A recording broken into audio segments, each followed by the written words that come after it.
Good evening, good evening, everyone. To the listeners, good evening, and welcome to Waterhouse Vibes. Today we have a special guest in the house, and we're going to talk about an article that she published in the Gleaner. I think it was a week ago.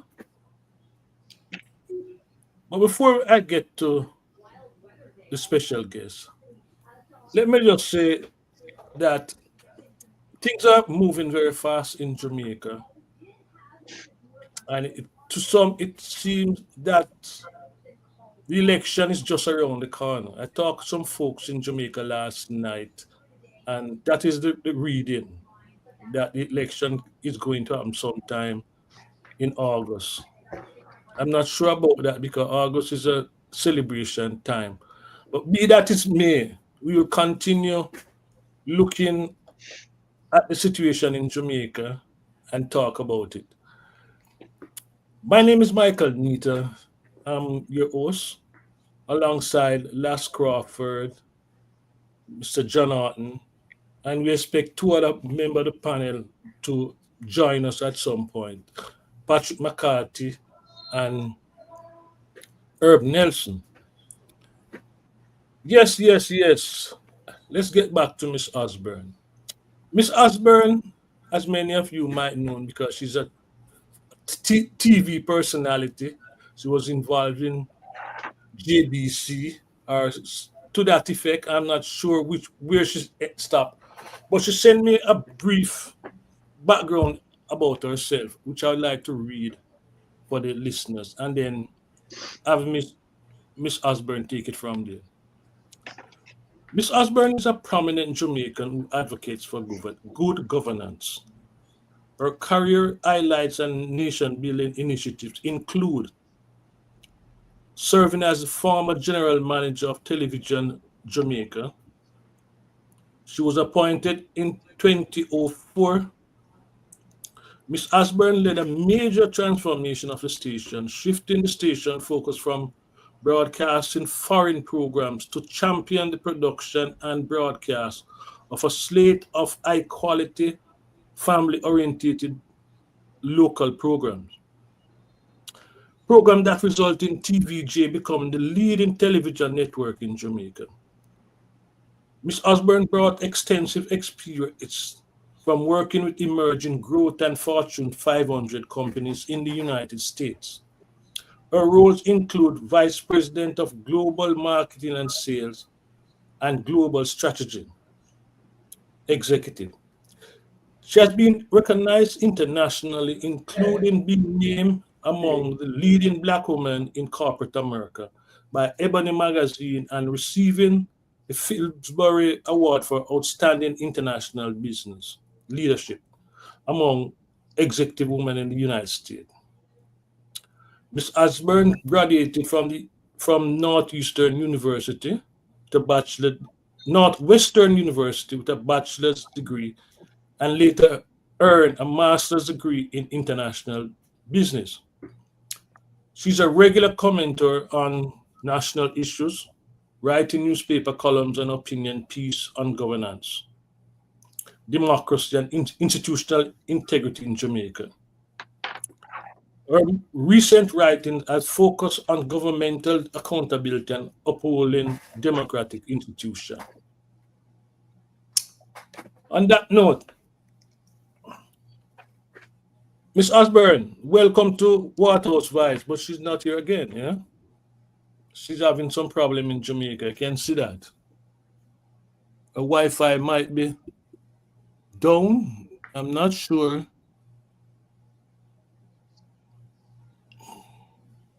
What should we do? But while Miss Osborne come, take some time and get her. Oh, I think she's back again. Miss Osborne, Yes, sir. welcome to Waterhouse Vibes. Thank And you you, very much. It's my privilege to be here with you and your other panelists. thank you.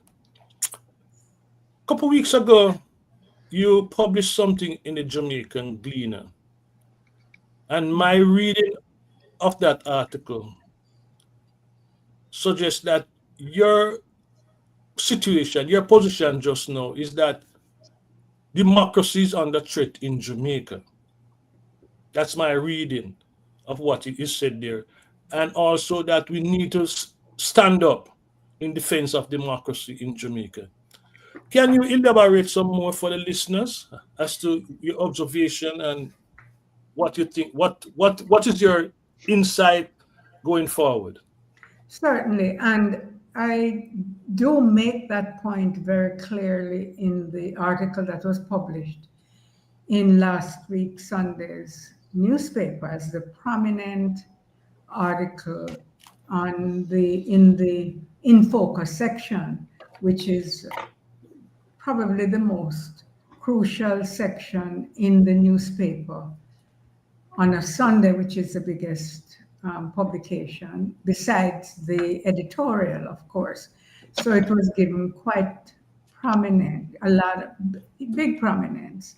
But before I get into that aspect of it, I just want to contextualize myself by stating that for decades I was a member of the Jamaican diaspora. I lived overseas for many decades. And so I identify with the struggles and many of the issues that we as diaspora people experience, especially living in the United States. I went to I went to university in the United States, raised a family there, and had a long career. I can say distinguished career in corporate America, and then upon my retirement there, I was offered the role of head of Television Jamaica, that was seeking someone who had global strategic experience because the organization wanted to go global. And we accomplished that. And we accomplished that essentially by creating high quality local programs. In fact, we were able to sell programs to entities in the United States, in Japan, even in China. And so, in addition, we became the extraordinarily dominant television or media entity in Jamaica. I'm very proud of the work that the team and I did during the period there. I'm now retired and pay close attention to governance because I realize, like I'm sure many of your viewers and listeners and panelists understand, that proper good governance underpins democracy. And so, what prompted me to write the article that I did was I was troubled by the decision by government members to essentially go after the Auditor General by now demanding and undermining the Auditor General's ability to be on the Integrity Commission, when in fact it is he who brings the financial expertise and auditing expertise that that supports the Integrity Commission to do its investigative work of investigating government officials, specifically the leader of the opposition and the leader of the government, who is the prime minister. And once I started to process the implications of that, after thinking about it for a couple of weeks, it occurred to me that I was witnessing, and Jamaica was witnessing, a pattern. And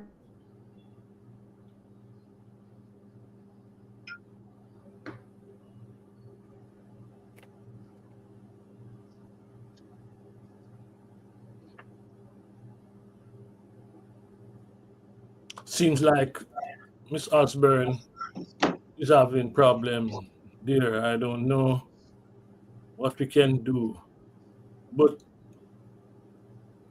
it's very insightful that she been out of the country. She's back now in Jamaica and she's observing.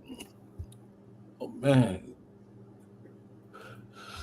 I keep on getting all sort of stuff from internal thing, and I'm going to ask the sender if them just hold off on sending those chat piece for the time being. Just hold off because it is showing up on the screen. And we don't want that.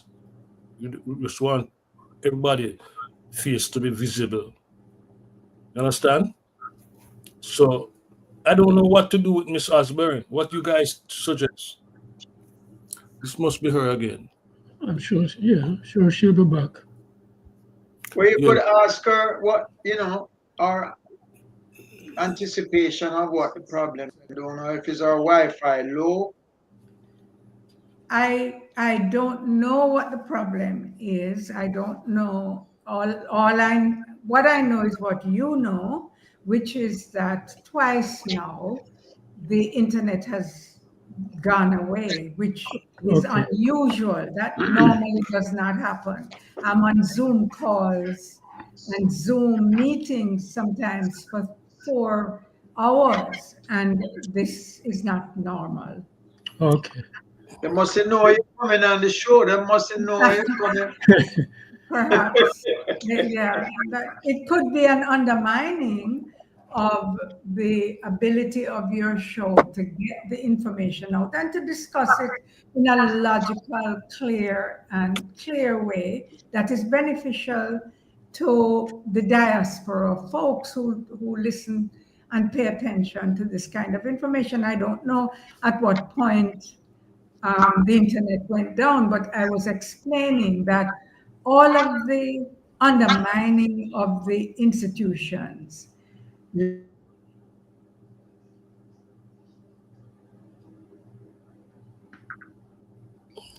Well, there she go again. I'm not going to put it past the JLP government, to interfere because they want to stop and prevent critical voices. So what should we do? There's not much we can do. You just wait it out, brother. Yeah, well, Mike, just ask her to call in on WhatsApp, right? Tell me how should I do that? Just call her on WhatsApp and ask her to call in on WhatsApp. I mean, it's not rocket science. Call her. She calls in on WhatsApp, and you can keep her image up there.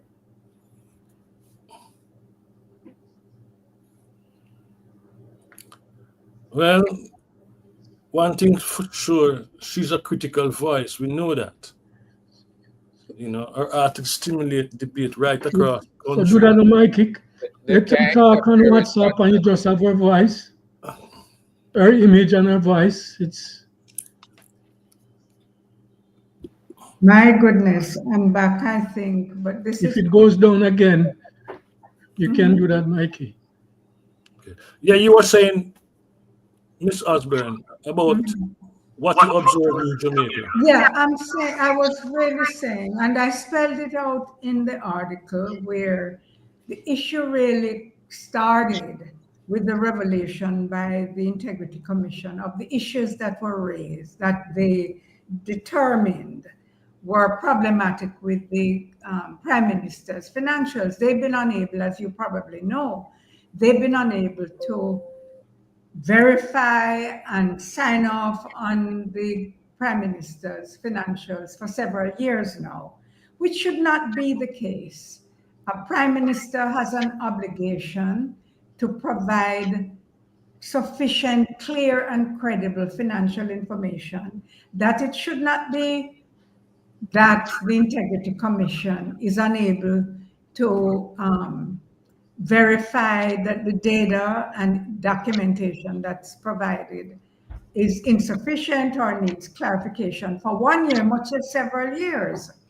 And so the Integrity Commission handed over their concerns, the financial information and their concerns, to the investigative body that would investigate further and either saying there's no issue or bring criminal charges or bring civil charges. I don't know what would be the outcome, but that's the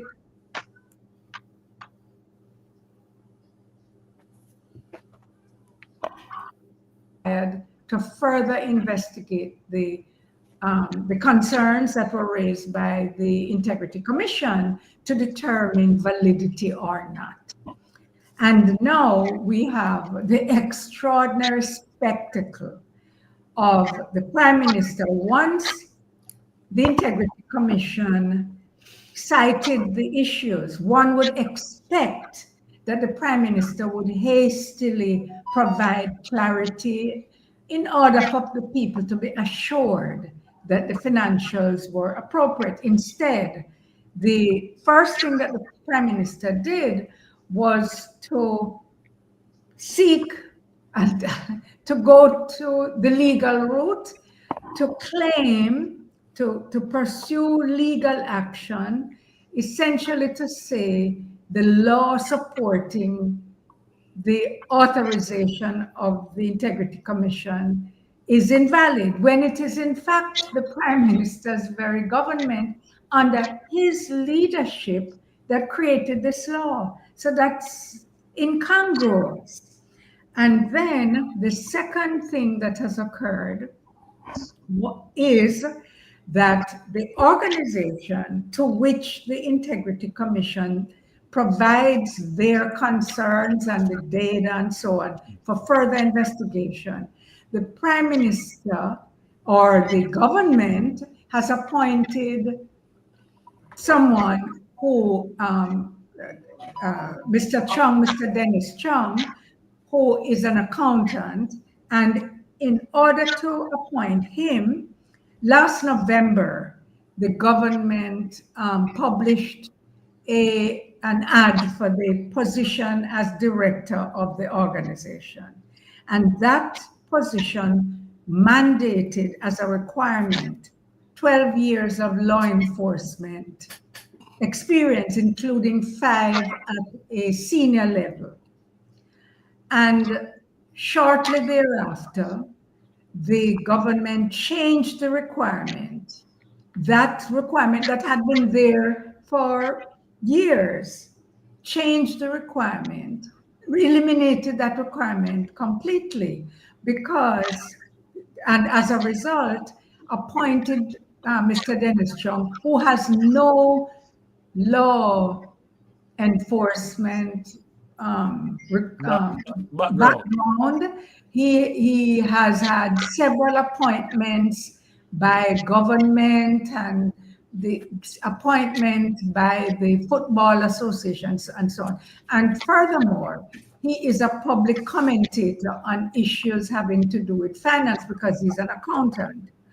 And he has been on record publicly by saying that the issues raised, the very, very huge issues raised by the Integrity Commission are insignificant. And the issues that the Integrity Commission has raised include things like the Prime Minister having 28 bank accounts, the charitable organization, the funding that was provided to charitable organization, a charitable organization that the Prime Minister controls, those funds have been transferred to a business account owned by the Prime Minister without clarifying how that is and why and so on.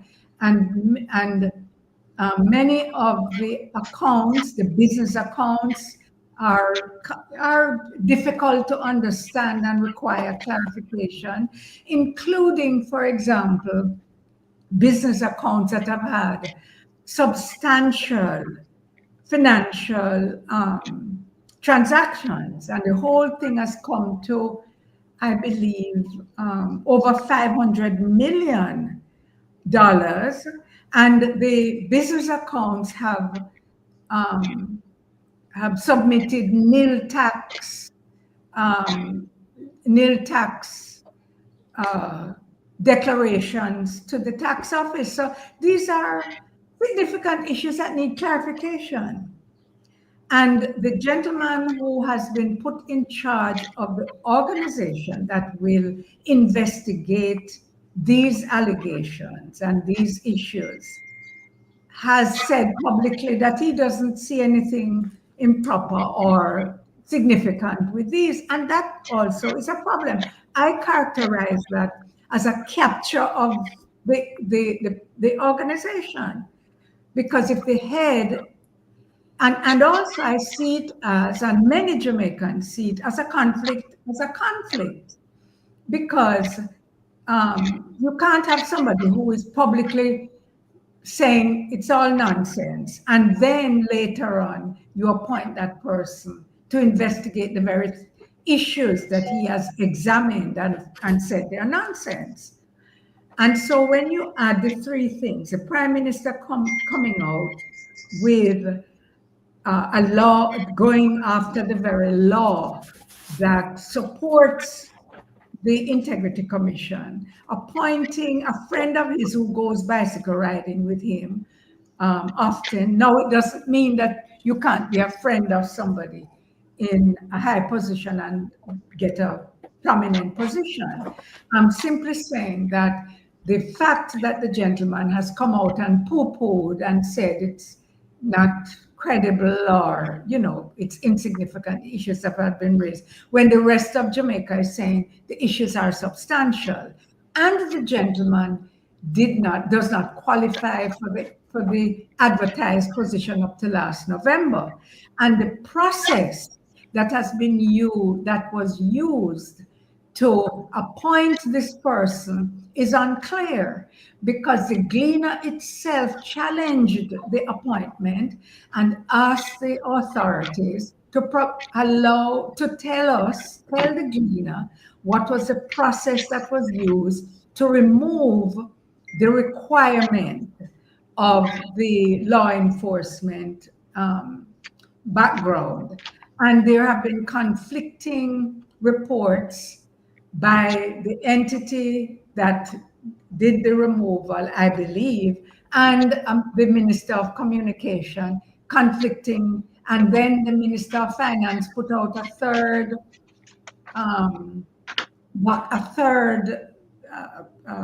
argument about why it was removed, and then they withdrew that quickly from the public domain. So the legitimate question needs to be answered. Why was that crucial requirement removed? And so when you put all of that together, it clearly leads to a conclusion that in order to address the concerns of the Prime Minister, our institutions that undergird democracy are under attack, and therefore democracy itself is being threatened.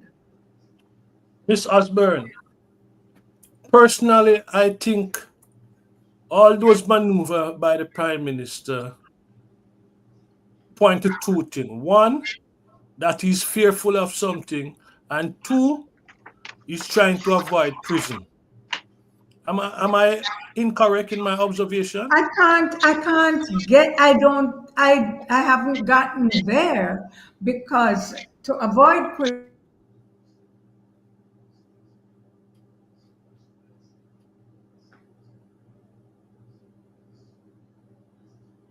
Oh man.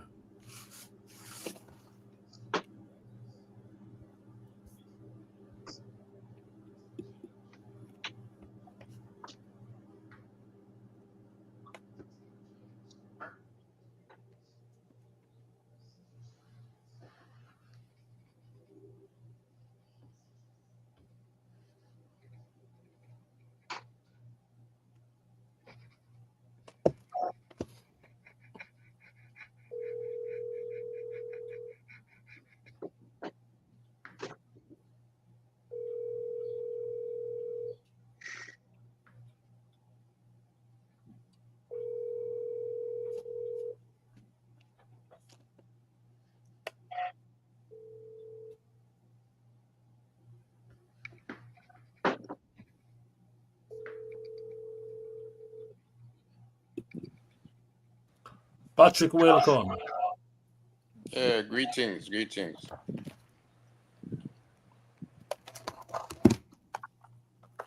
Patrick, Yeah, yeah, you can hear me? I can hear you. Okay. Mm. Let her try coming in on voice only, Mikey, and see.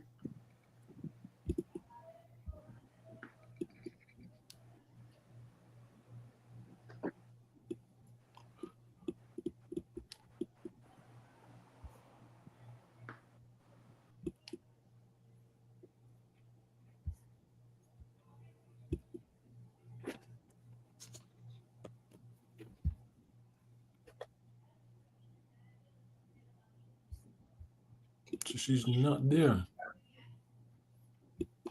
You have her WhatsApp. I call it, but it just keep on ringing. And now she's trying to get back in. Back. Yes, Yeah. I was saying Sorry that. about that. I was saying definitively we can say that the institutions are being undermined and probably even captured by putting Dennis Chung in charge of the organization that is going to be investigating the Prime Minister's financials. You can say it's been captured in that way. And we can say that the institutions, the Integrity Commission and so on, are being undermined. But we can't go further than that until the investigation is complete and the decisions have been made. What we can do is lobby to try to get a proper audit of the financials and let the chips fall where they may, and to lobby to keep the democratic institutions intact, including keeping the Auditor General on the Integrity Commission, because the Integrity Commission is strengthened by the skills that she brings. And moreover, this is a woman with impeccable integrity and has a tremendous reputation for thoroughness and impartiality. Folks, you heard what Miss Osborne has to say. What is your reaction? Any question for her? I have a number of questions. Can I go ahead? Go ahead. Yes. Can you sit up so we can see your face, bro? Just your head we see. Yeah, go ahead. Yes, Miss Osborne.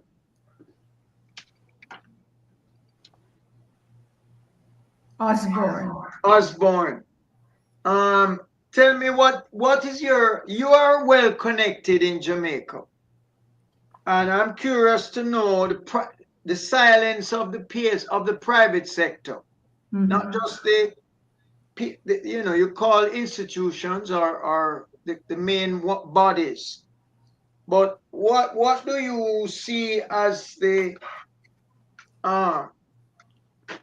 reason for that?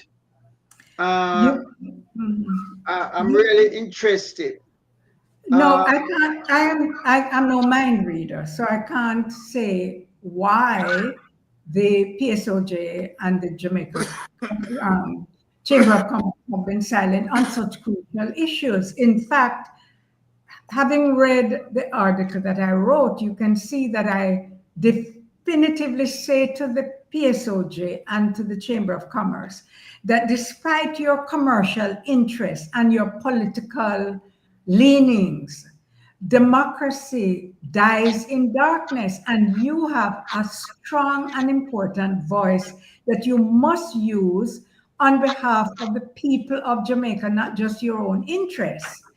As it turns out, the very day that my article was published, the PSOJ, for the first time in months, published a statement requesting information about the process that was used to appoint Dennis Chung, which is a start, but it doesn't go far enough. But I cannot say for sure exactly why the PSOJ would remain silent. I am prodding them not to be, because as the people who benefit most in terms of a body of people from the economics of the country, They need to make sure that democracy is maintained and that we don't end up with an autocratic, authoritarian government, as appears to be the direction that the government is going. John, follow-up Yeah, question, John?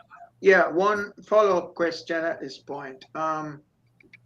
You not only have experience in Jamaica and your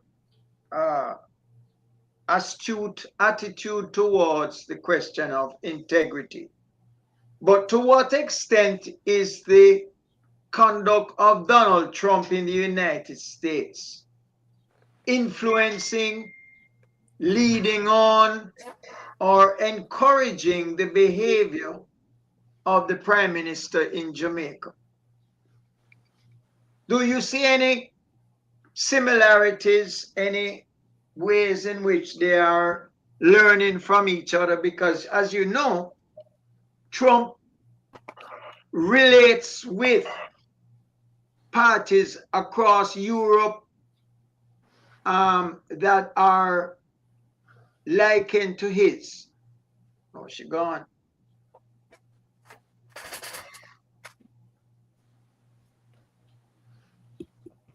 So maybe you should just ask her about that phone thing, because she said an hour and she spent more than half of the time disconnected.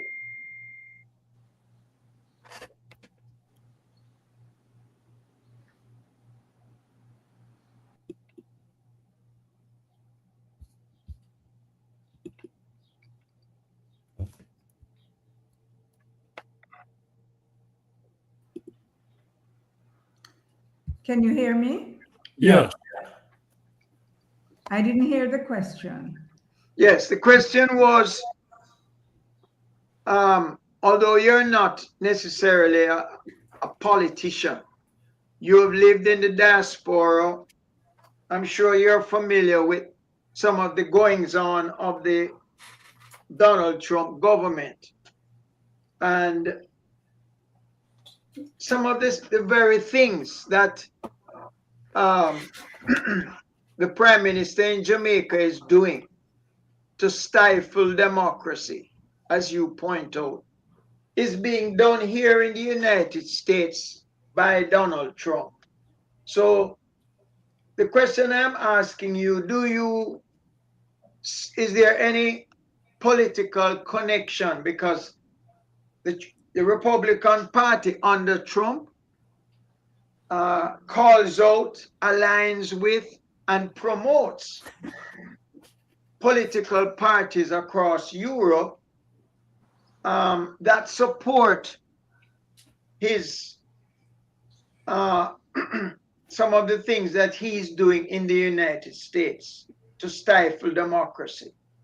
So I just wondered if you see any similarities. Is there, the other day I know that the Minister of State came and visited in Jamaica, and they seem to be very cordial. But I wondered if there's any connection that you might make from your own lookings on.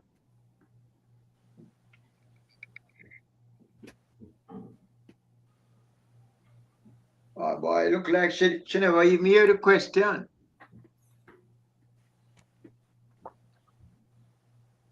Oh. Like she's frozen.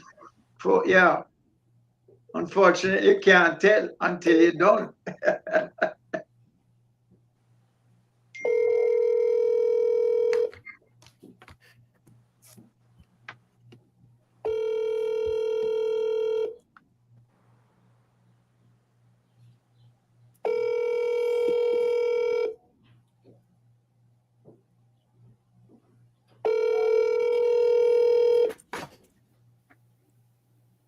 We need to tell her ahead that time that we're gonna call her and she needs to answer her phone.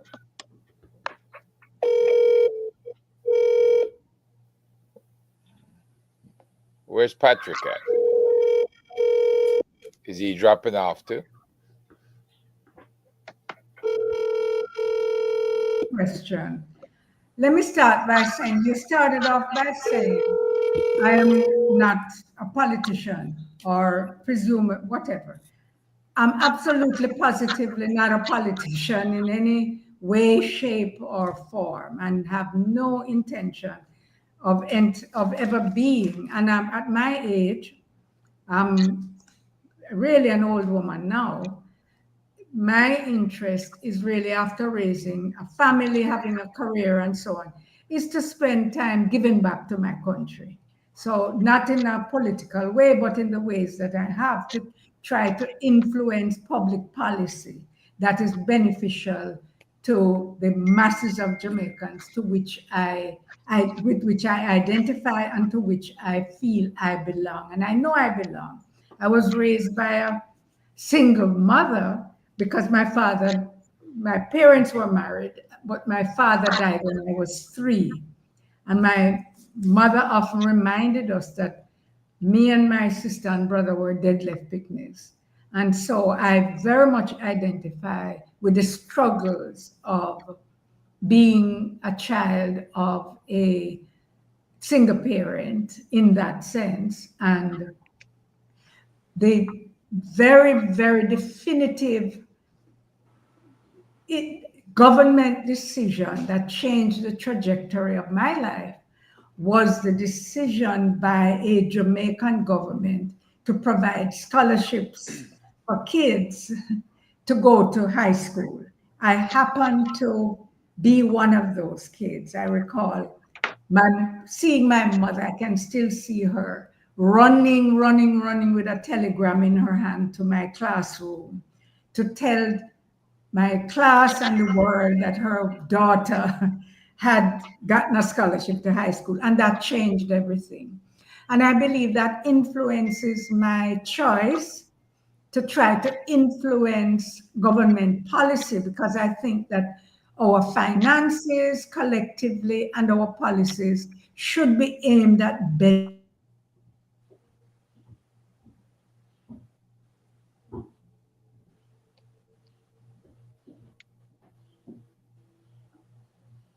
Something really. Mikey, like I say, you need to tell her you call her on the WhatsApp. If you don't tell her, she won't answer.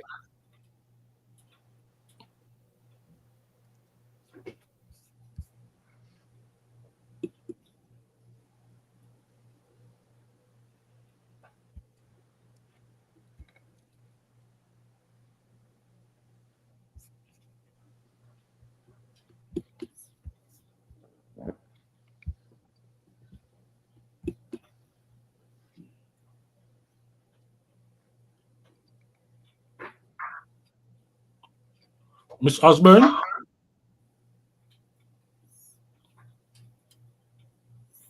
I She almost made it back in a while ago.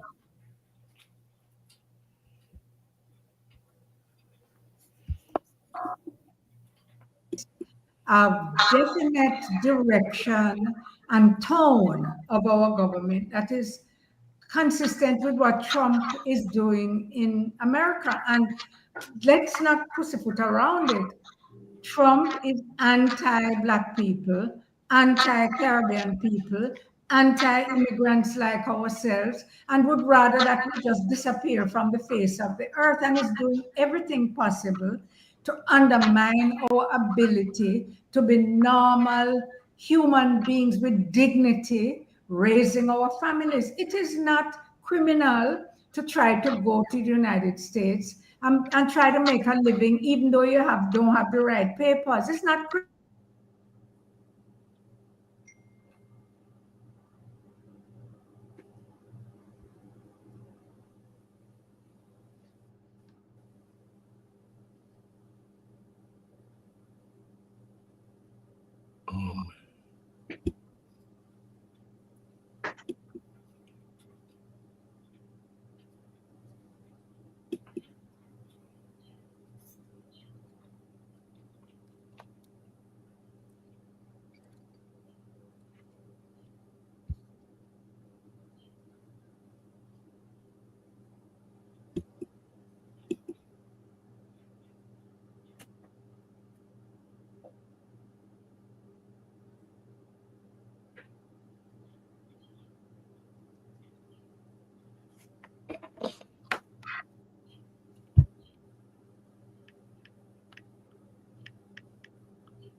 This might be her again.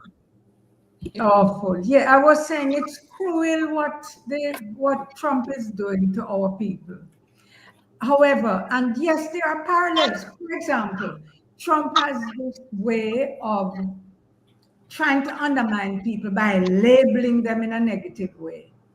If you disagree with Trump legitimately, he's going to label you in a negative way. Well, the prime minister here labeled people as bad-minded.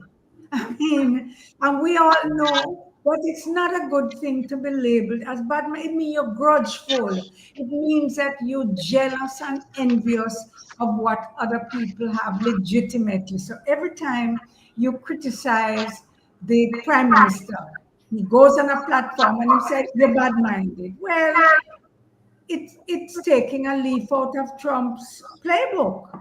And there are numerous examples of that. And remember, I'm old enough to recall that the Republicans have aligned with the JLP from ever since.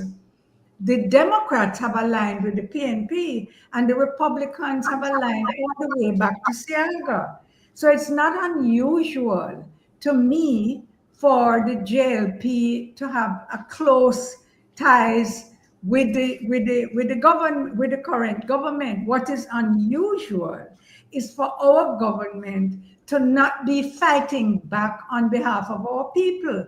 For example, I'm not saying that you can go fight Trump and the US government, they're too strong.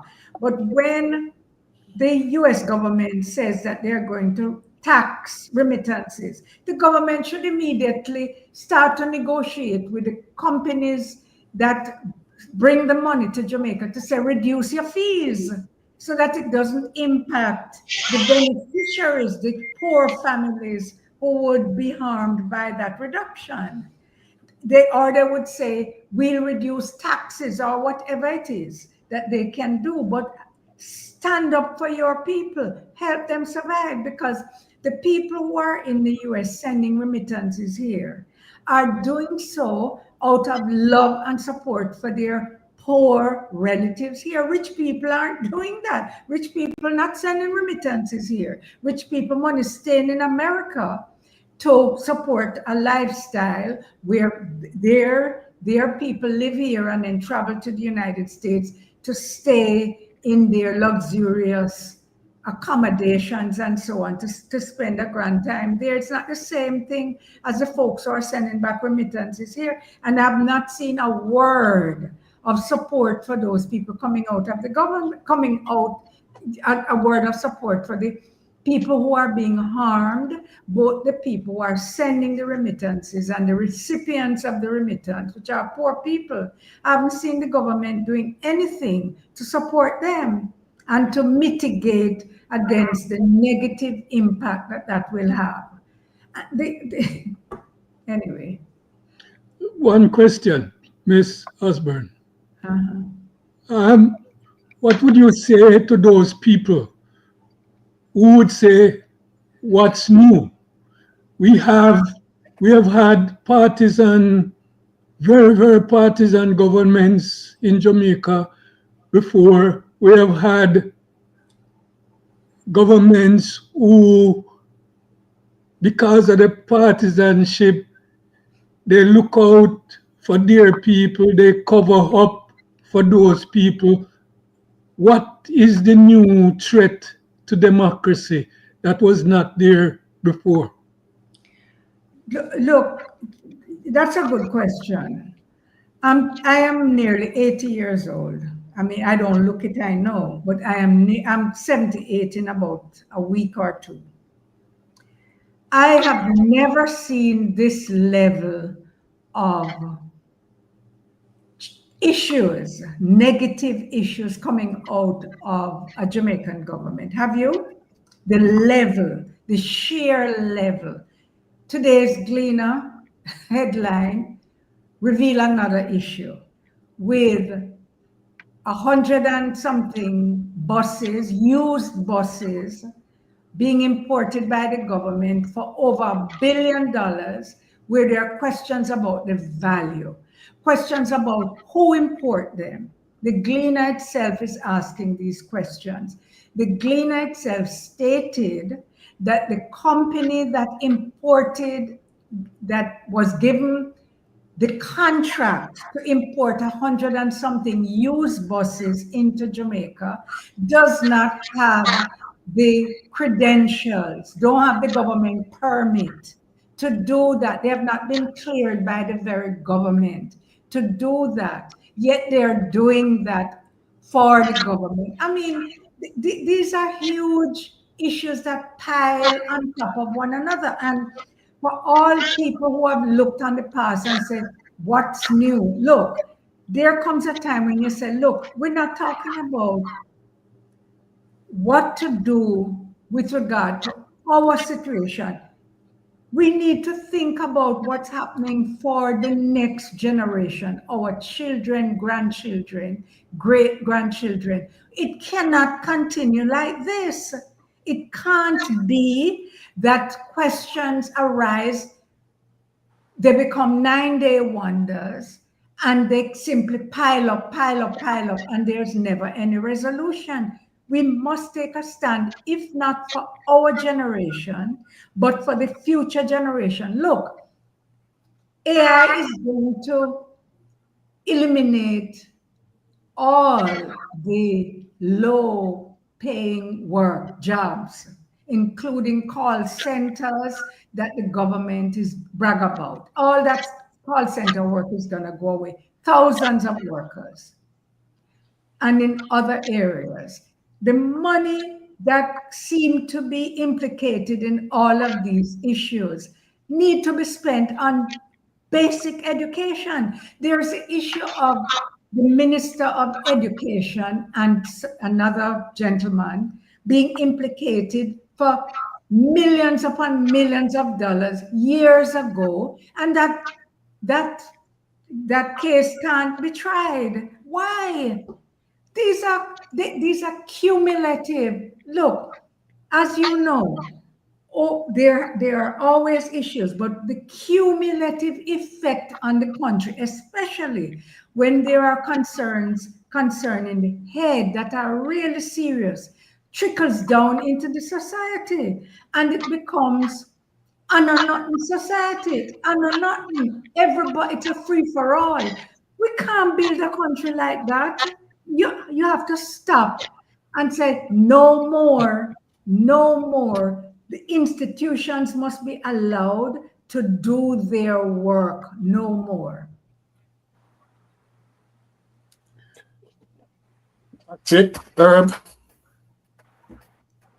Any questions for Miss Osborne? Yes, certainly. Miss Osborne, I've followed the investigation of the Prime Minister very closely, and the part where the Integrity Commission has now passed off the investigation to the FID is important Yes. because myself and others have submitted evidence to the Integrity Commission that establishes the source of funding that came into the ADMAT in St. Lucia. As a matter of fact, a team of us representing the Jamaica Diaspora Crime Intervention and Prevention Task Force had visited in 2019 November St. Lucia and spoke to the individual who actually set up the accounts, but not just the Prime Minister, but other ministers of government, right? So this is not, something new to them. They know who this individual is because he used to be a member of the JDF. As a matter of fact, he used to be a member of the military intelligence unit at the JDF. We told them how much money was brought from Mexico City to the bank there in St. Lucia. And we followed that money all the way until the St. Lucian government said any investment or bank balance in St. Lucia that does not benefit the St. Lucian people had to be removed. And so you see where ADMAT sent that money into Jamaica, and the Prime Minister picked it up in some other banking and financial companies that he is part owner of or has influence over. So this is not like they don't know where the money is coming from. And I think that is the part that FID needs to investigate and to clearly establish that it was through laundering of funds that the Prime Minister came up with his original bank balances. Like, still to Well, this I'm not trained to even understand those kinds of issues.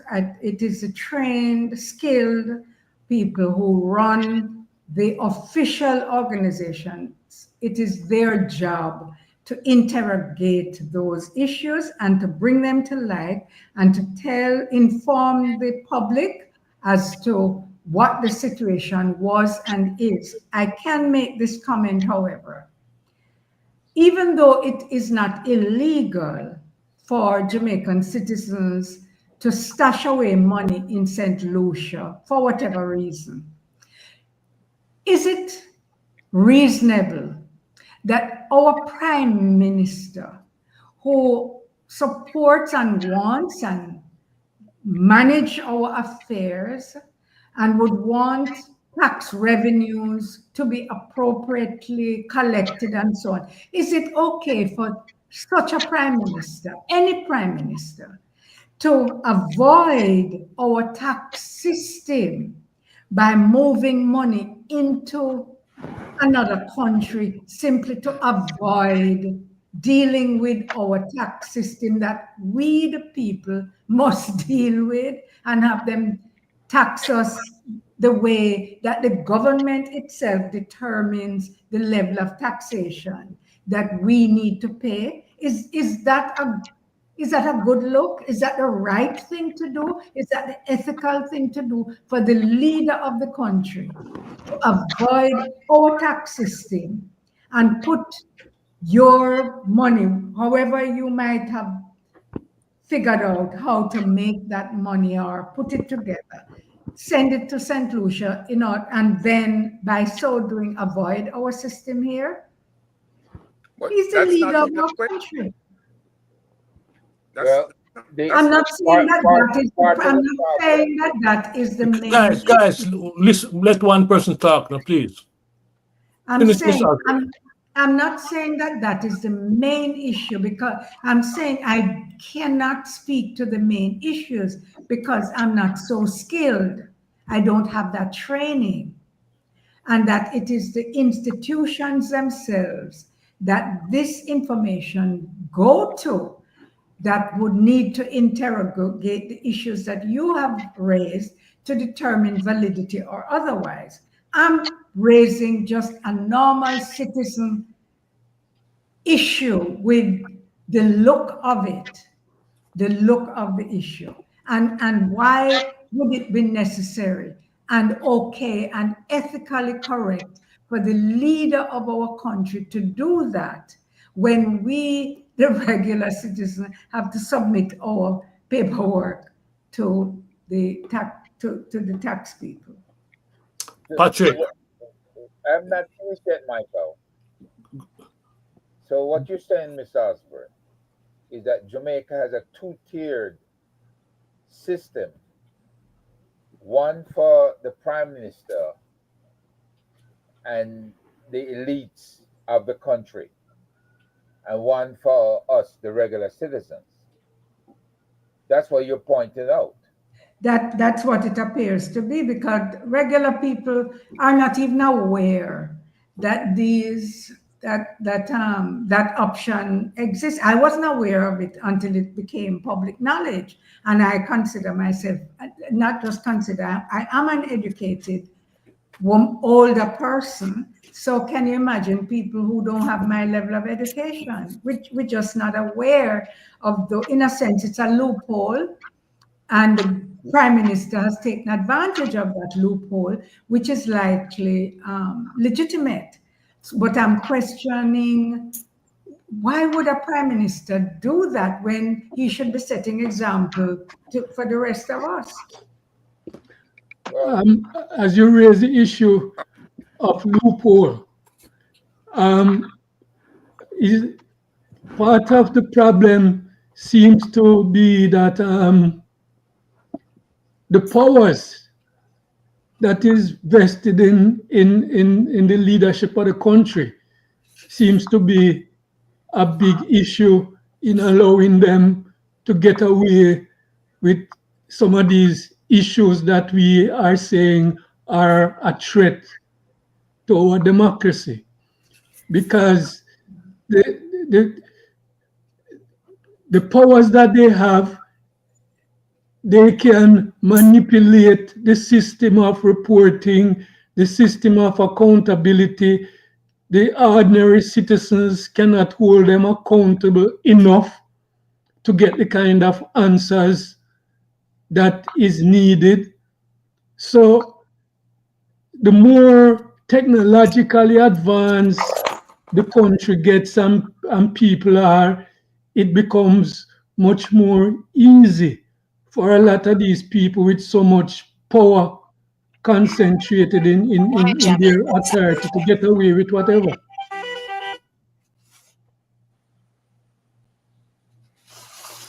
Go ahead, bro. I'm done. I think she's frozen. Yeah. Patrick, you wanna? Yeah, she touched on a point, and I wanted to, really push her a little on that. But it's a pity that she went off. But the thing about it is that at the same time, we keep spinning our wheels, because we keep constantly. Yes, I'm glad she's back. Ms. Osborne, I wanted to really engage you on a point you raised, right? You pose it more like a question, and I don't think you mean it in a rhetorical way. But as you were talking about not being an expert at certain things and following your training and so on, therein lies the problem. The problem is that we are being governed in a situation where it is not about what you learn or never learn. It's really about the lack of integrity on the part of the government and the clear contradiction, right, that exists. Because to your point you raised the point about, well, you raised it as a question, like I said, right? And the question you raised basically is, should there be a government, right, existing that individuals of that government is stashing the money overseas legitimately, right, to avoid local taxation or whatever, right? When in fact they're also sitting at the head of that taxation system, right? They're the face of that taxation system. So that's a big contradiction right there, right? And that tells a story. It tells a story beyond just taxation, right? Because it is saying that our government is operating, is not operating out of integrity. Because when you become a government member, right? This is where you put aside your personal preferences and you focus on the job, right? That has been afforded you. And that clearly cannot be the job of that kind of behavior clearly cannot be, compatible with the job of a minister of government or any member of government for that matter. Well, Right? Just on that point. Yeah.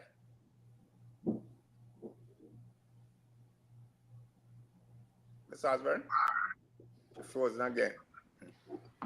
Yeah. She's back. Yeah. It's true. I listen to the comment, but there's something that I'm not in agreement with. I think yes, wholeness it manifests certain tendency, like Trump, but I don't think that is close to Trump in terms of style. I think we're looking at two different style, you know. So I'm sort of weary of the question John posed earlier about Jamaica and Trump, the Prime Minister, behaving in a similar fashion. I don't think it get to that point as yet. I might be wrong, you know. John, you I, want to say some more on that? Or Patrick? I think you may be wrong because quite clearly to me, this is something I've said over and over again, right? The Prime Minister of Jamaica clearly tries to pattern what he can learn from Trump. Clearly. I mean, there's no question about it, right? And The point, we can go back and deal with issues, one by one, but they're clearly in the same camp. the point that was made a moment ago about integrity, I agree that it should be an important part of the public discussion. But someone made the point earlier about the Jamaican people not having the option of holding the government accountable. And to that extent, I'd like to address that issue because in our democratic system, the way we hold governments accountable is by voting. So now, with so much of our population staying away from voting, we essentially, a lot of people have simply thrown in the towels and not engaged in the democratic process. And I would implore your listeners, your viewers, and everyone to influence the folks in Jamaica to vote, because that is how you hold governments accountable. You vote for them if you agree that what they're doing and so on is what you want and what is in the best interest of your country. If you don't agree that they are moving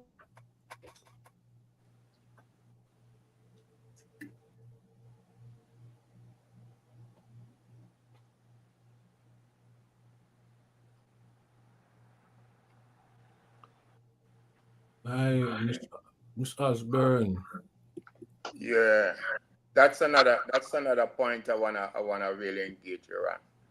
I would really love to engage you on. Because the fact of the matter is that democracy is beyond simply a voting exercise. Well, that's what I want to raise with her too, because it has to be more than voting. Because ordinary Jamaican people say, what the difference? You swap black dog for monkey. Nothing changed. The system corrupt and will forever be corrupt. It's just it getting worse. One side bare face, another side more sophisticated when it comes to robbing from the state. So people see that and say, does it really help or make a sense to vote? Yeah, I mean, the fact of the matter is, we're not in this alone. That's the first thing. And when we look at the experiences internationally, we know that democracy is not simply a voting exercise. You have governments who have been in power, right? Who have been voted into power repeatedly, right? Who exercise no kind of democracy in their whole governance, right? Democracy is also about the checks and balances that are put in place, right? To keep government on track and keep them accountable. Because what happens is that this is where everything falls down, right? Like what we're seeing now, right? What happens is that government is not accountable to anybody. And ultimately, they can even go as far as to use violence against the very people. That's the whole point. That's not a democracy. It has nothing to do with democracy. A lot of what they do has nothing to do with democracy. And that's the problem. Miss Osborne? She's not there again. Oh man, this thing is becoming. I hope it's a unique experience just today. Just to answer back a comment, the question you asked, which Patrick answered. The first thing Trump did when he came into power was to get rid of the watchdog people in the federal system. All of them were terminated. That was the first termination that was carried out. So that any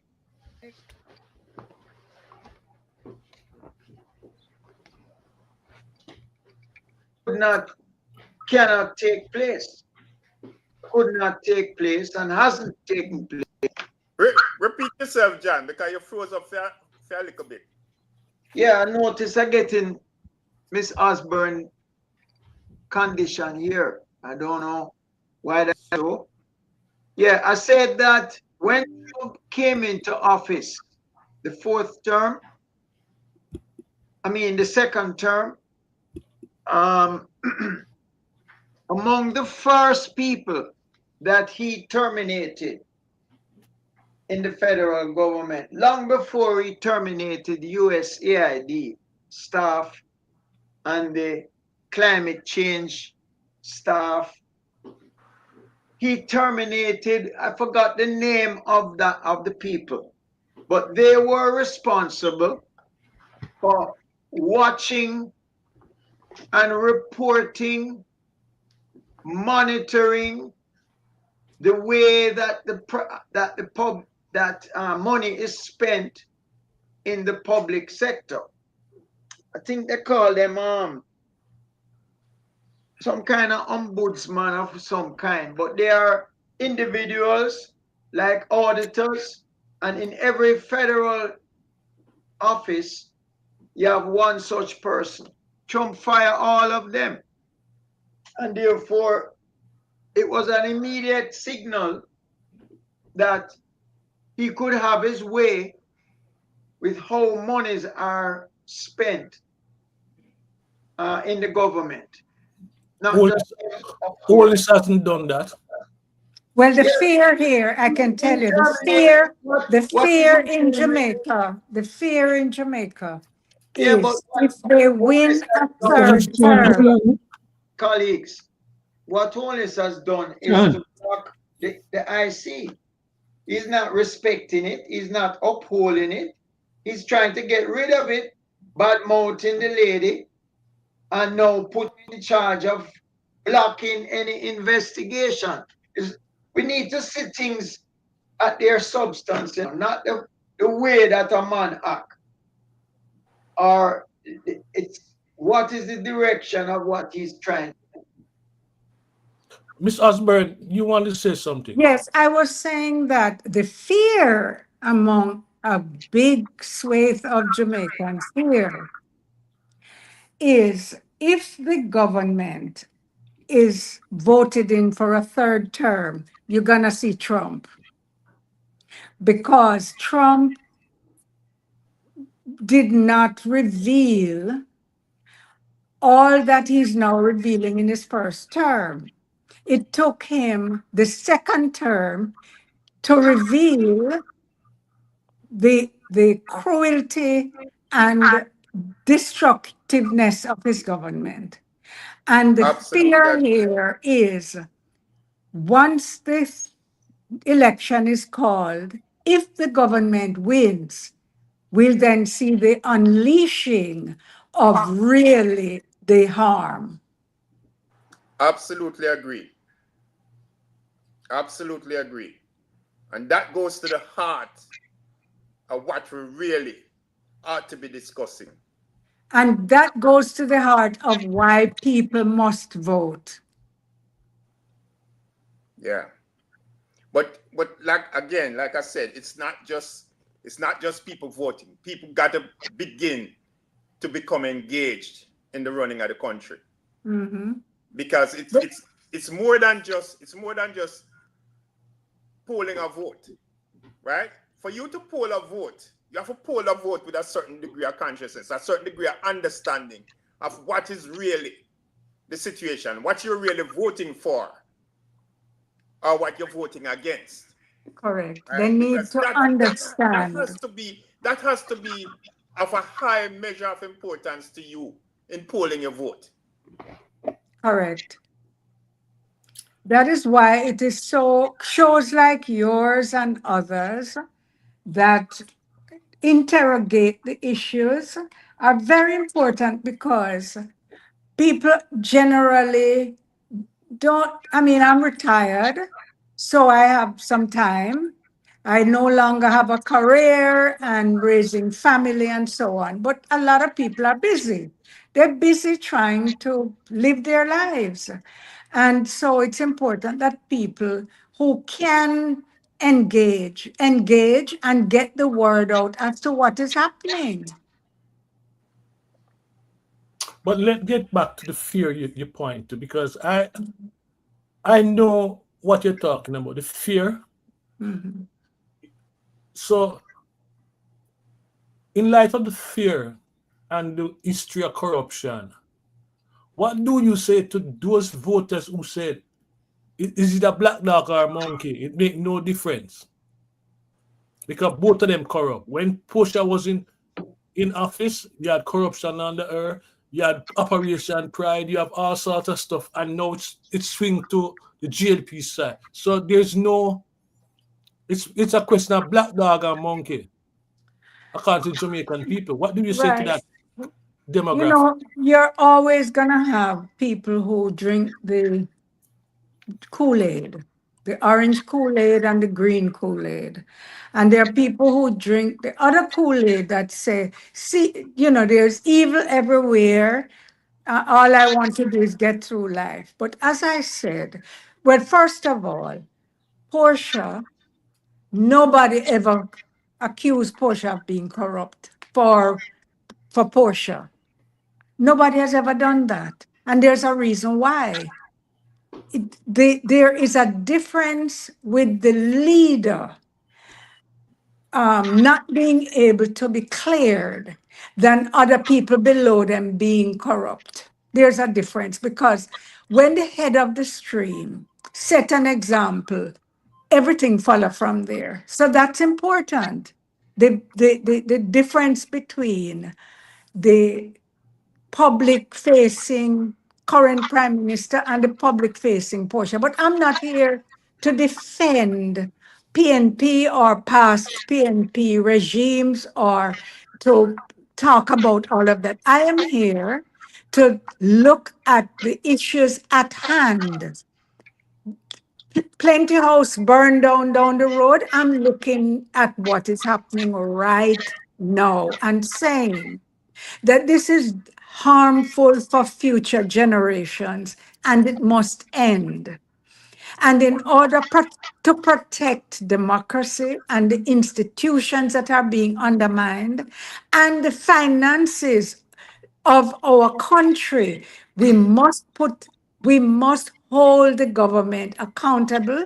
And if we believe that they really are undermining the integrity and actual ability of the democratic organizations to do their jobs, then they don't deserve our support. But you're not going to convince everyone of that argument. But you still, it doesn't prevent you from making the argument because it is grounded in facts. Question, comments, feedback? Can I say something in addition to that? Go ahead. I fully understand your point, Ms. Osborne, but I want to add to that by saying that, you know, again, when it comes to, you know, being engaged in a conversation around voting and all of that, one should never take the approach that it's about convincing a person who to vote for. Right? My argument would be to challenge that person to raise their understanding of what the whole situation is about and how they see themselves, how they see their role in all of this. Because in order to do that, one has to look at our history. We really look at ourselves, look at our history, look at where we come from, right? Look at where we are. Look at where we're expecting to go, right? And when you do that, then it's gonna trigger thought. And when it triggers the thought process, then you're gonna understand now what really is my position in all of this, right? What really do I want for my children? What really Correct. is the Jamaica I want for tomorrow, right? Because the evidence speaks clearly. We know we're coming from a state of colonialism, slavery, colonialism, and all of that, right? And we're still in a situation of slavery, colonialism, because it's the same masters. The master hasn't changed. We still look to England as the head of our government, right? So even when they talk of independence, where is it? What does it mean? Right? How do I see myself in this independence? How has life changed? Or how has things unfolded that leads in that direction? This is how you take an approach. This is how you start to wake up your consciousness. This is how you start to build the awareness of what's happening, right? Because one has to become engaged. There's no two ways about it. You can't rely on looking for saviors. There's nobody that you're going to elect to office who is going to be no expert at running government, right? They're likely to make mistakes. They're likely to make big blunders and all of that. But the checks and balances have to be in place to ensure that when this happens, it's dealt with effectively and we get back on track. And we are clear in terms of what we're doing.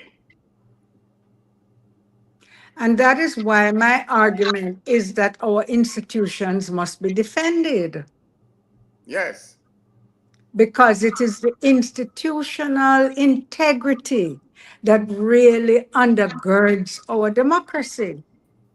And when you see the institutions being under attack, including a legal attack, an attack by putting someone in another institution as head of that institution that has already declared bias, and by trying to undermine the Integrity Commission by trying to remove or making moves to remove the Auditor General, whose skills are required, then you realize that there is an active undermining that is occurring of the institutions that will end up destroying the institutions, and there goes your democracy.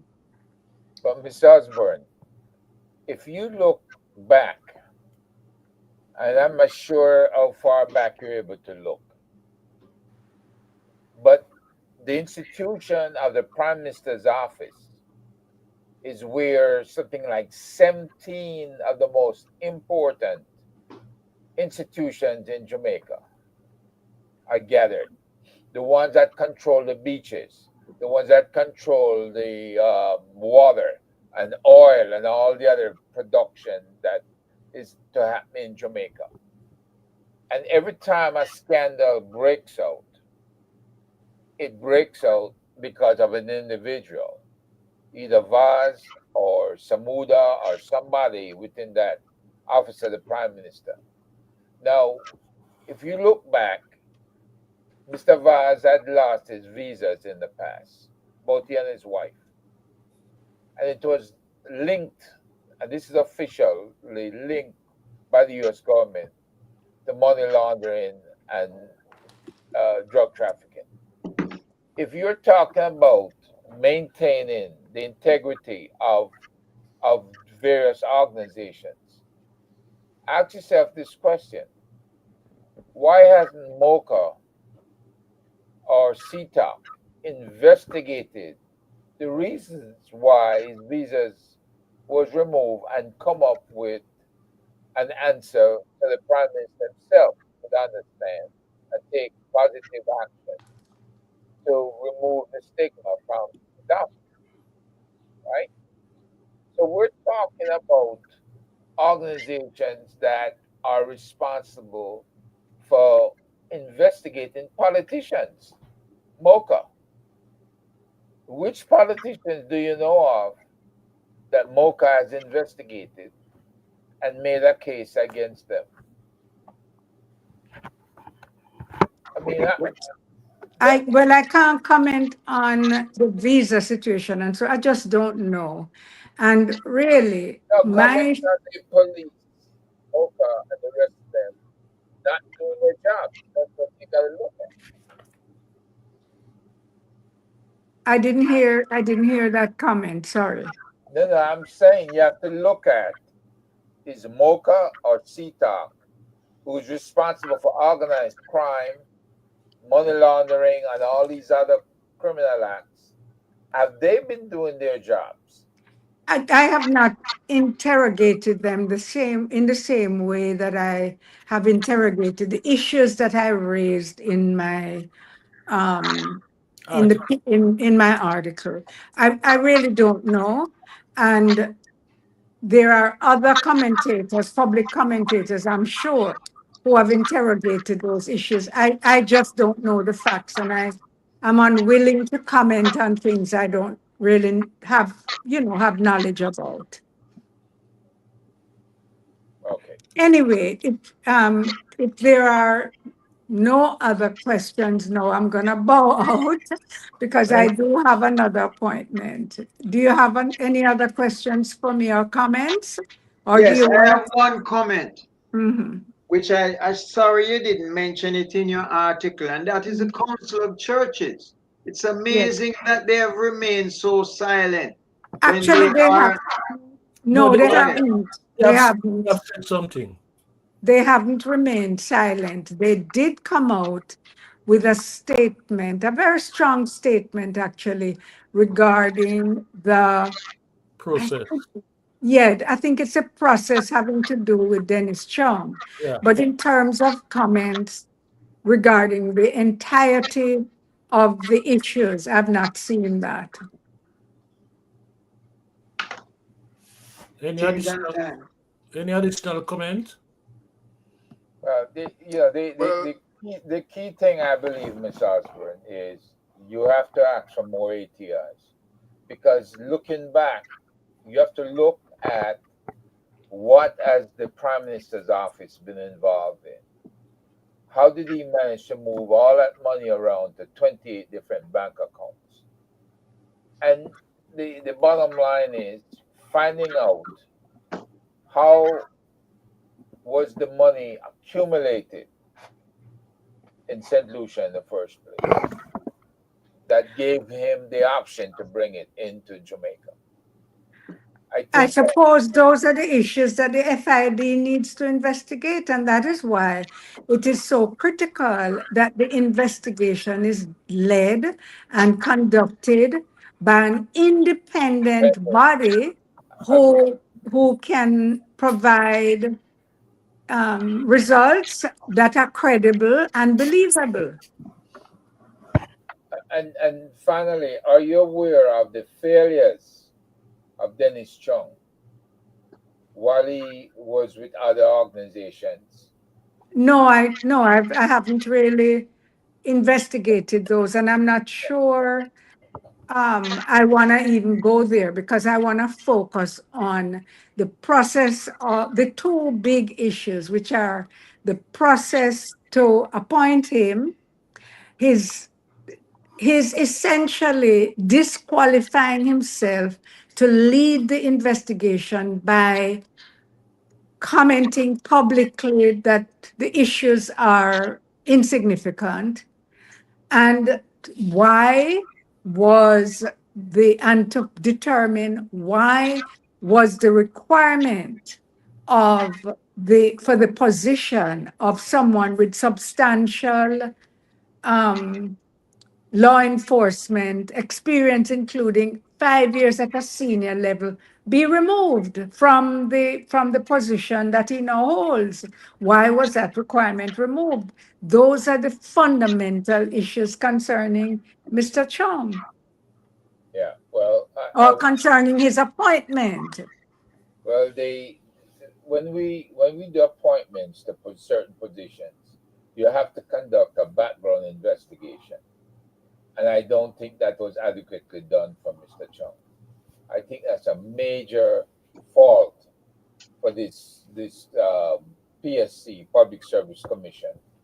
And the other fault is the fact that there were other officers who were rated along with the former Deputy Commissioner of Police, Fitz Bailey, who turned down the job. There were other officers fully rated before they turned around and removed that requirement so that Mr. Chung could, I guess, could boost his ratings, so to speak, because he never had that 5 year law enforcement. Well, no, it's 12 years law enforcement experience, Yeah, 5 at a senior level. right, right. So, he doesn't come up with it. He comes up woefully short on that.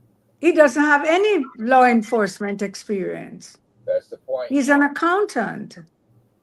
Yeah, but he might have been involved in other criminal investigations as an accountant. That's probably Well, I what. don't know that. I don't think I've ever seen that being said in the public domain. Yeah. I don't know. Miss Osborne, before you go, I want to thank you and to say that you're on good ground because you purely on the basis of Dennis Chung coming out early as he did to give credit to the Prime Minister and dismissing the remarks of the Integrity Commission, I think last year or early this year. You're on good ground. The man is obviously partial. There's enough photograph on TikTok, pictures on TikTok with him and the Prime Minister riding bicycle together. So it's embodied and part of the inner network. And your point is valid, you know. What's your opinion, Mr. Osborne, about the overseas audit that was done? Should Which there overseas audit? There's an overseas audit done on the Prime Minister that I'm not aware of that.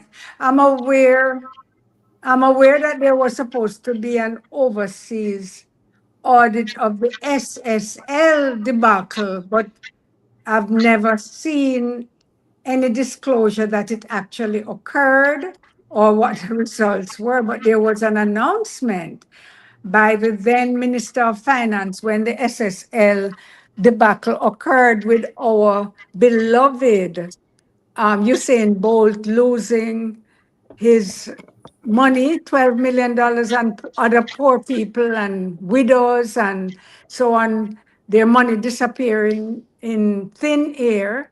There was an announcement by the finance minister that they were going to get a forensic audit, I believe, by the FBI or somebody big in the United States. And we've never heard anything else besides the announcement. Miss Osborne, I want to say, add my voice before you leave to say that it was good having you here. And certainly I look forward to, you coming back to this program because I think I speak for everyone when I say that it's an open invitation for you to come back at any time. Thank you very much, and thanks for having me. And I would like to just encourage your audience to pay attention to what is happening in Jamaica and to make the right decisions for and on behalf of the future generations, the younger generations of Jamaica, so that they get a chance to be citizens of a proud country that we were when we were growing up. Thank you. Thank you. Bye-bye. Yes, thank you. Osborne, thank you very Uh-huh. much. Thank you very much. I will be in touch. Thank you, sir. Thank you, Yeah. Mr. Nito. Bye-bye. Yeah, I'll be in touch. Thank you very much. Gentlemen, what say you? Yeah. Yeah, good discussion. And I wanna say that just to say some more and really why we are here. We are here because not because we're politicians. So we should never ever get it twisted. Politicians are people who run for office, right? That's who we know politicians to be, right? Whether it's the correct definition or not, when we think of a politician, we think of someone running for office. As far as I know, there's nobody here running for office, right? We are more citizens of Jamaica who have an interest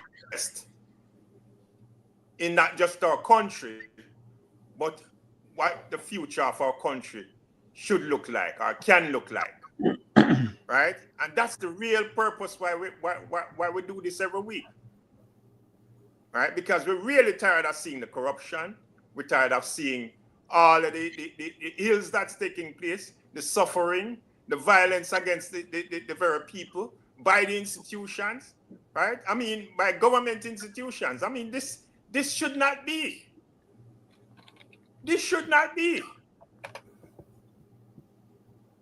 Right? This should be, this is really about everybody working together to make Jamaica a better place and to make a better livelihood for even the very least among us. The poorest Jamaican must see an improvement in their life. Right? And have a good life to look forward to.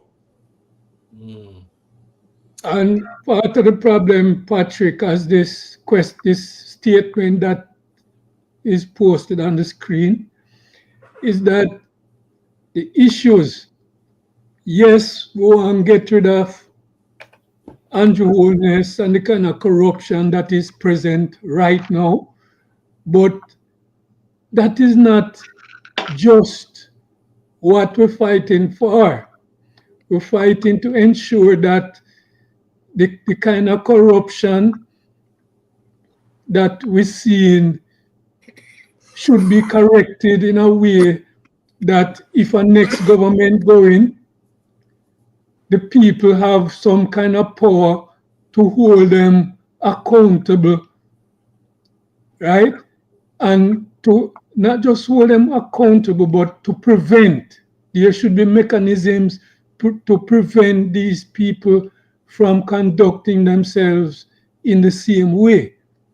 Because it's one thing to say one government corrupt and you put in a next government, but because there is no mechanism to hold them to account, what we have is just a cycle. We're repeating the same mistakes and the same levels of corruption, and we, the people, don't have a say, in really holding the people to the laws that are enacted in the country. So it's not just about getting rid of wholeness, it's setting up, making sure that there are some systems and policies in place to stop these things from happening. And that is why things like the constitutional reform process, people need to call for a real constitutional reform process to be enacted in the country, because it is some of these weaknesses in the constitution and in the laws of the country, right? And how power is concentrated in the hands of a few people in government that allow some of these corruption to take place. And that is my concern now, because in all of this discussion last, nobody talk about the distribution of power in the country. Nobody talk. They talk about corruption, yes, and whatever, but nobody talk about the distribution of power, which is a Okay. fundamental issue. Yeah, but Mikey, we don't have to talk about it every week. People who come on the show hear us talk about it last week and the week before. I don't think that it validates our position or invalidates it if we don't talk the words every show.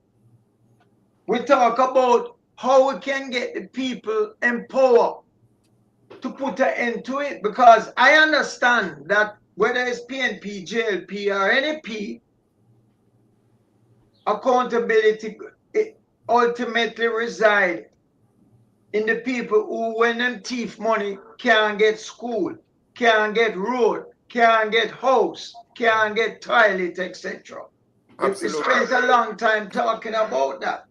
I thought the lady did good, and the reason why I'm impressed with her is because she don't come here with well, I don't know enough about her, but on the surface of it, she come here with a genuine position. She grew up in to be able to contribute, and she stay in her lane. Mhm. She stay in her lane. When ask her things that she don't know about, she don't go off and say this or that. I really respect her. Now, if we can get the average Jamaican, middle class, because that's who she is, a middle class woman from the grassroots, salt of the earth of Jamaica, who genuinely want to see good for the country. We don't need more than 10 of those people to help carry the message like how she carried the message in her article. Because that is the message. That message is further than the majority of people right now. So I respect her. I like the fact that you get her, and I was impressed with where she coming from.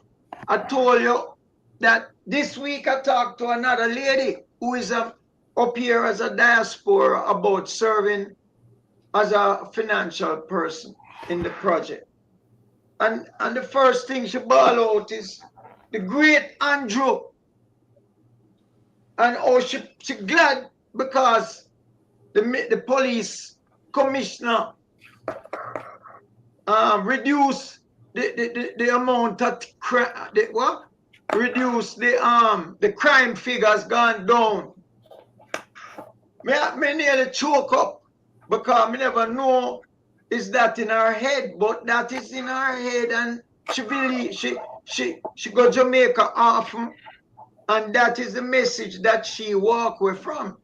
So this lady is a rarity, right? She not only commit ideologically, but she gone back home to work and help. So me lift off my heart to her, because me not promise you me I go back a yard. Me not promise you my mother said don't go back a yard, because if you go back a yard, you're not gonna you're not gonna hold your mouth. So a consequence of don't hold your mouth is certain things in Jamaica. And even in America, I don't hold my mouth either. But who knows? The point is, this lady is doing a good job. I respect her, and I think I'm glad to meet her and hear her position and how she conduct herself on the show. It will be good to get some more like her. Well, But next week, if I next week, can say something to your point, Mikey, go ahead. right? About power. We talk about power all the while, right? I mean, even this evening I've talked about power. Power is about everybody becoming engaged. Whoever you are, everybody becoming engaged. Because when everybody is engaged, then it means that all is on board. Right? So there's no space for no special interest, no little group, right? Siphoning off anything. There's no question about government accountability. There's no question about dealing with corruption. I mean, these are not things where you need to convince anybody of, right? Because when everybody lift them consciousness and really get on board, become engaged, right? Know the issues and understand who they are, then that is where we move forward. That is the power. So, what about political education? Is that part of it too? That's what Of we're course, doing. of course The it is. lady commended Of us course for it is. having this program because Yeah. one of the things about this program, and I mentioned last week that our brethren living in New Jersey area text me when the show was finished. He's on the show right now and expressing his happiness for some of the things, asking me a question about the Integrity Commission. The Integrity Commission gives Jamaica a lower rating because they are Not, aware of the money not, laundering. not integrity, the Transparency I International. mean, yeah, Transparency International, right? And that one, I look when I did the thing on Singapore and Jamaica, that came up and I looked it up and it shows that we have fallen. We are now at the bottom of 180 countries, not at the very bottom, but in the bottom quarter in terms of integrity. So it's the world to watch, but we need to watch too. It's not the world going to come in and change it. We need to help change it, correct it, like this lady. Last, let me hear your take. I'm not right now. Herb, what's your take? Well, the program today kind of just went over what we know to be true is that integrity wise and with intention, this prime minister of Jamaica has used the legal system in Jamaica to obfuscate and to derail the IC's investigation of him. We know that when they sent it to FID, what the intent was for FID to take charge and to come up with the source of all these funds that the prime minister has, which is what they're supposed to be doing. They're supposed to know what is laundered and what is not. Well, she did not follow up on that part of the story. She was only able to cover uh, her observances about the prime minister and about the shortcomings he has. But the fact of the matter is, somebody is going to have to create the situation where these so-called MOCA and CTOC and the whole of the FID, they start doing the work on behalf of the people of Jamaica. Because right now, they're worthless, totally worthless. They have enough evidence out there to where they cannot. The bottom line, the prime Are you minister, sure? Are you sure about that? yes, I'm sure about that. The prime, when the IC handed it off to them, I What's know what's what they preventing them? call it. Huh? What's preventing them from acting on But the What's evidence? preventing them now that they bring Dennis Strong in? Keep in mind who Dennis Strong is, and we should know. The Yeah, man but was Dennis there, Chung only just came in. I mean, what I'm saying is yes, that but he's taking what is charge really of the preventing them? investigation. Huh? Has he taken charge of the investigation? We don't know. I Oh, don't yeah, know. we Yeah, don't know. The because man is the head of FID. Have you heard a peep out of them about where Are, the investigation is going or anything?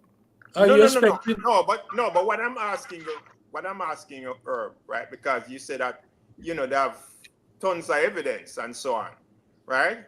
And I'm asking you because, of course, yeah, we hear about these groups from time to time and so on, and yes, we don't know enough about them publicly, right?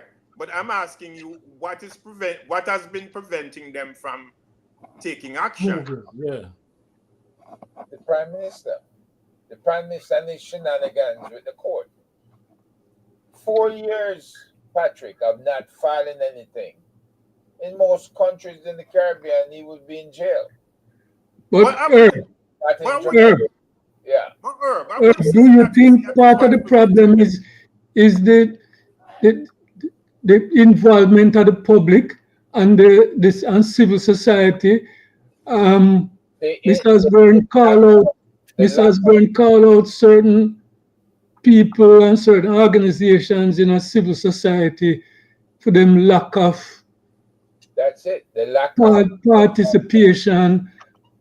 And don't you think that the whole corruption issue and the, especially where it affect the government and the prime minister in particular, it's not gaining that kind of traction in the public mindset to no, create a big outcry because I, I feel that if there that, was a big enough outcry, they would be forced to do something. last Yeah, it's because like the people. murders. When Jamaica had all them murders approaching 2,000 a year, there was no outcry. Why? That's Because that's not true. Jamaica That's not got true. But used to hold on, hold on, hold on, they hold on. got used to the killings. But hold on, It Herb, was, was before you routine. shift, before you shift to the murder scene. Let's go It's back an to. analogy, Patrick. Analogy. I know, All I right. understand that, but I'm saying before you go to that analogy, right? Let's go back a little bit to back to what we were talking about directly, right? And what Last just said, right?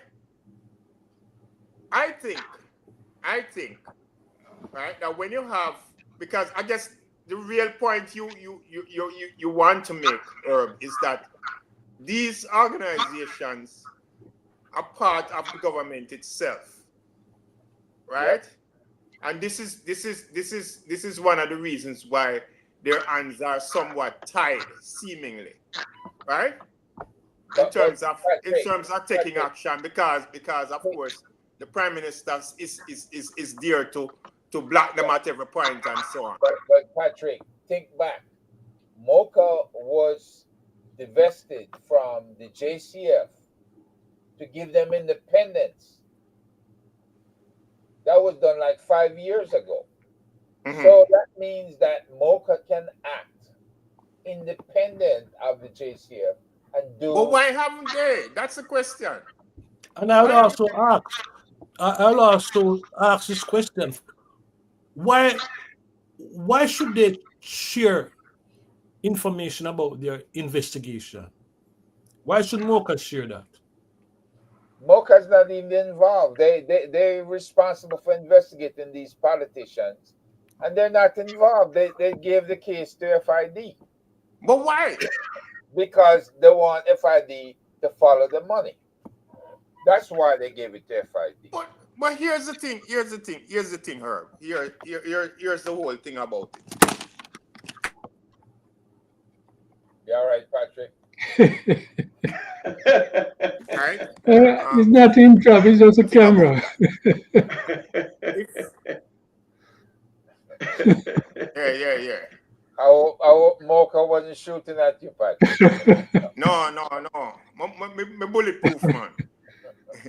Yeah, here's the whole thing about that. Some of these government institutions, right? It make them part and parcel of the whole problem when they don't act accordingly or act in a way that they're expected to act, right? Because in other words, if they have the evidence, right? If they have the evidence, there is no reason for them not to act on it. There can't be a reason for them not to act on it. Unless they are part of the problem. Internal balance of forces, people. You, Internal you might balance of forces. you might take on this, John.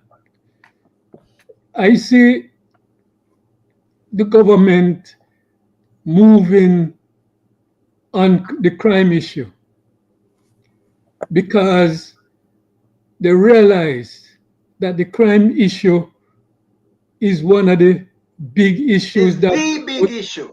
going to determine the election. Right? I don't believe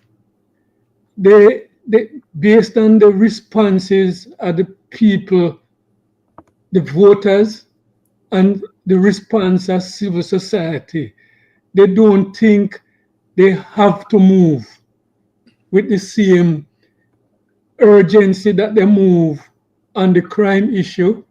They have to move on the corruption issue. Correct. Because Balance of forces. a lot of people, not enough people, talking out about it.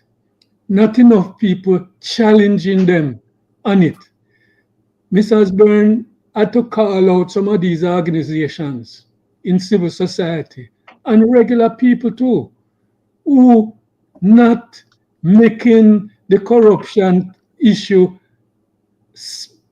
front and center with the government have to say, boy, you know something, we have to do something about this because the election coming. They're not moving on the corruption issues. None of the corruption issues they're budging on. But here's the thing. Here's the thing, Lars. It's funny you mentioned that because in a discussion just this week with somebody on the ground in Jamaica, right? Good friend of ours, right? And I have to agree with what he said based on how he put it, right? The number one issue among voters now, even JLP voters, is the corruption, is the level of corruption. It's not settling. It's not settling. So the whole thing about them pushing the reduction in murder rate and all of that stuff is really for try and take some heat off the topic of corruption. It's to try to shift the heat from the topic of corruption because that seems to be the number one thing working against them right now. Right, and they are prepared to take the risk. Election is at least 2 months. Not Yeah. at least. Within 2 months. Folks, we have to cut the conversation now. We are 2 minutes from 6 o'clock. So I want to thank you very much for today. I agree with what John said that Miss Osborne came with some valid ideas and suggestions. Okay. But the question still lingering in my head, and I think no doubt Jamaica, is on the topic of corruption. Whether voting for the PMP will make a difference or voting for the JLP. You know, there's a segment of Jamaican people that hold to the belief that none of them different. Them all politicians are just bunch of thieves. And even reinforce that sort of sentiment with the Well, recent. people say that when they don't understand. Yes, but I'd say that sort of attitude get reinforced by what happened this week with Darrell Vaz and the importation of the bus and all of that stuff. That's a big issue in Jamaica. And I see where the people. And last week was the thing in the hospital. The 22 babies. But no, the thing with the what you call the thing in the hospital that costs a certain amount when incubator? The drill. Yeah, whatever. I forget. Ventilator. Yeah. Mikey, listen. The question is, Hey, Herb, we not Herb. Why is it Von Herb, getting Herb, away with all of Herb. this stuff Just a every minute. It's 6 o'clock now, brother, and we have to cut it. I've cut it, my brother. time? You have a date? Thank you very much for. So we cut it until next week. We'll talk. All right. Thank you very much. All right. I'm not going to answer that, Herb. Yeah, I know everything may respond to you.